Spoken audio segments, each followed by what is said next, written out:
안녕하십니까? 인생의 복잡한 문제들을 말씀으로 단칼에 해결해주는 김종근 목사의 쾌도 남마입니다.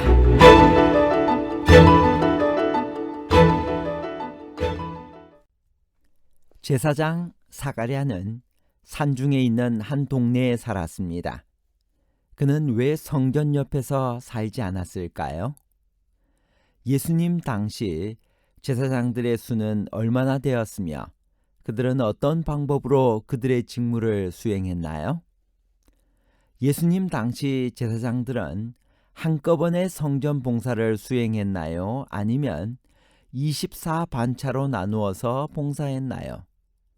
한꺼번에와 순번대로에 관한 복잡한 문제를 하나님 말씀의 가르침으로 명쾌하게 해결해 드리겠습니다. 반열의 차례대로 제사장의 직무를 수행했다는 말은 무슨 뜻인가요? 누가복음 1장 8절에서 9절. 마침 사가랴가 그 반열의 차례대로 하나님 앞에서 제사장의 직무를 행할세 제사장의 전례를 따라 제비를 뽑아 주의 성전에 들어가 분향하고. 제사장직의 임무는 오직 레위 지파에게만 부여되었습니다. 레위는 야곱이 레아에게서 얻은 세 번째 아들이었고 레위 지파의 조상이 되었습니다. 레위 자손의 성전 봉사는 다음에 세 그룹으로 나누어집니다. 첫 번째, 대제사장과 두 번째, 일반 제사장들과 세 번째, 레위 사람들입니다.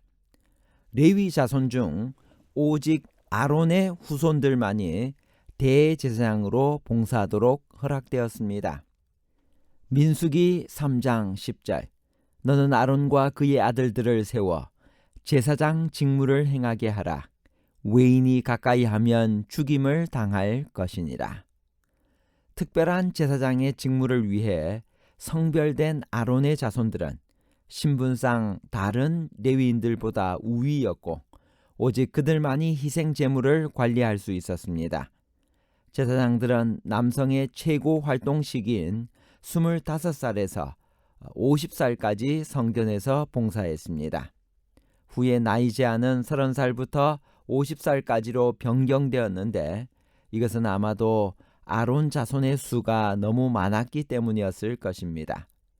제사장으로 봉사할 아론 자손의 수가 부족할 때는 봉사 시작 연령이 20살부터로 낮아지기도 했습니다. 역대상 23장 3절, 24절, 27절입니다. 레위 사람은 30세 이상으로 계수하니 모든 남자의 수가 38,000명인데 이는 다 레위 자손이니 그 조상의 가문을 따라 계수된 이름이 기록되고 여호와의 성전에서 섬기는 일을 하는 20세 이상 된 우두머리들이라. 다윗의 유언대로 레위 자손이 20세 이상으로 계수되었으니. 역대하 31장 17절. 또 그들의 족속대로 족보에 기록된 제사장들에게 나눠주며 20세 이상에서 그 반열대로 직무를 맡은 레위 사람들에게 나눠주며. 레위 지파 사람들은 가나안 정복 후 약속의 땅을 분배할 때 하나님의 명령에 의하여 기업을 받지 않았습니다. 민수기 18장 20절에서 24절에 있는 말씀입니다. 여호와께서 또 아론에게 이르시되 너는 이스라엘 자손의 땅에 기업도 없겠고 그들 중에 아무 분깃도 없을 것이나 내가 이스라엘 자손 중에 내 분깃이요 내 기업이니라. 내가 이스라엘의 11조를 레위 자손에게 기업으로 다 주어서 그들이 하는 일 곧 회막에서 하는 일을 갚나니 이후로는 이스라엘 자손이 회막에 가까이 하지 말 것이라. 죗값으로 죽을까 하노라. 그러나 레위인은 회막에서 봉사하며 자기들의 죄를 담당할 것이요 이스라엘 자손 중에는 기업이 없을 것이니 이는 너희 대대의 영원한 율례라. 이스라엘 자손이 여호와께 거제로 드리는 11조를 레위인에게 기업으로 주었으므로 내가 그들에 대하여 말하기를 이스라엘 자손 중에 기업이 없을 것이라 하였노라. 신명기 18장 1절 4절에는 다음과 같이 기록되어 있습니다. 레위 사람 제사장과 레위의 온 지파는 이스라엘 중에 분깃도 없고 기업도 없을지니 그들은 여호와의 화제물과 그 기업을 먹을 것이라. 그들이 그들의 형제 중에서 기업을 가지지 않을 것은 여호와께서 그들의 기업이 되심이니 그들에게 말씀하심 같으니라. 제사장이 백성에게서 받을 몫은 이러하니 곧 드리는 제물의 소나 양이나 그 앞다리와 두 볼과 위라 이것을 제사장에게 줄 것이요 또 내가 처음 거둔 곡식과 포도주와 기름과 내가 처음 깎은 양털을 내가 그에게 줄 것이니 그들은 그 대신에 48개의 성과 그 주변을 배당받았고 그 중에 13 성읍이 제사장들에게 할당되었습니다. 민수기 35장 2절부터 있는 말씀입니다.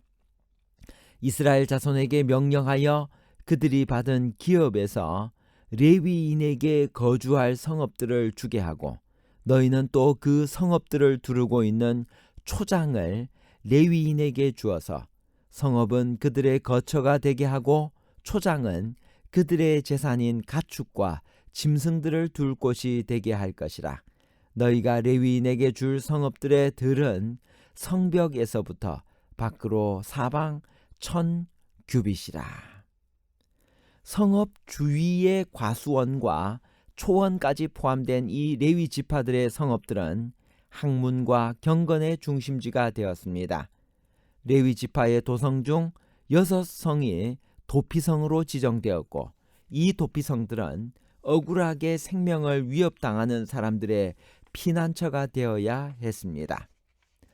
예수님 당시 제사장들의 수는 약 2만 명으로 추산됩니다.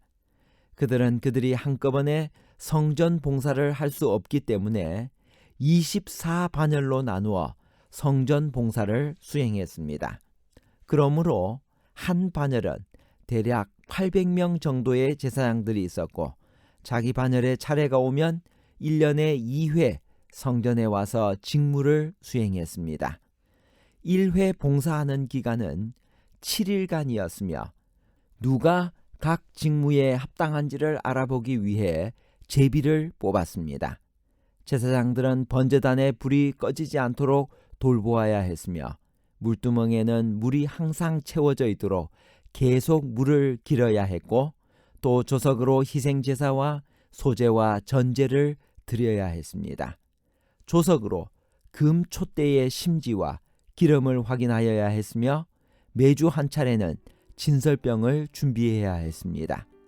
제사장들은 또한 성막 근처에서 희생 제물의 피를 씻어내어 제단에 쓸 나무를 모으고 제물에 흠이 없는지를 검사하며 거룩한 목욕을 위하여 물을 깃고 기타 다른 일들을 하는 제사장들의 봉사를 감독했습니다.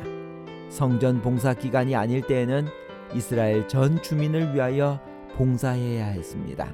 이것을 바깥일이라고 칭했는데 서기관과 재판장, 교사, 재무의 일도 했습니다. 교육의 은사를 받은 제사장들은 백성들에게 율법을 가르쳤습니다. 분향하는 일은 제사장들의 특권이었습니다. 제사장들은 거주 지역에서 분쟁의 상담자, 중재자, 재판관 역할을 했으며 그들의 말은 결정적인 것이었습니다. 가브리엘 천사를 만날 당시 아론의 자손인 사가랴는 제사장으로서 그 반열의 차례에 따라 성전 봉사를 하고 있었습니다. 규례에 따라 맡은 일을 정하기 위하여 제비를 뽑았는데 그는 성소에서 분향하는 일을 맡게 되었습니다. 그때 성전 안에서 그가 아들을 낳을 것이라는 소식을 들었던 것입니다. 결론입니다. 첫 번째, 레위 자손 중 아론의 자손만이 제사장 직분을 수행할 수 있었습니다. 제사장들이 한꺼번에 성전 봉사를 수행하는 것은 불가능했기 때문에 그들은 24반차로 나누어져 1년에 약 2주일씩 예루살렘 성전에 와서 봉사했습니다. 둘째, 그 외 나머지 기간 동안에는 거주하는 곳이나 때로는 다른 곳을 순회하면서 율법을 가르치고 상담자, 중재자, 재판관의 역할도 수행했습니다. 셋째, 사가랴가 가브리엘 천사를 만난 것은 그가 유대 산중의 한 성읍에 있는 그의 집을 떠나 성전에서 반차를 따라 봉사하고 있을 때였습니다. 감사합니다.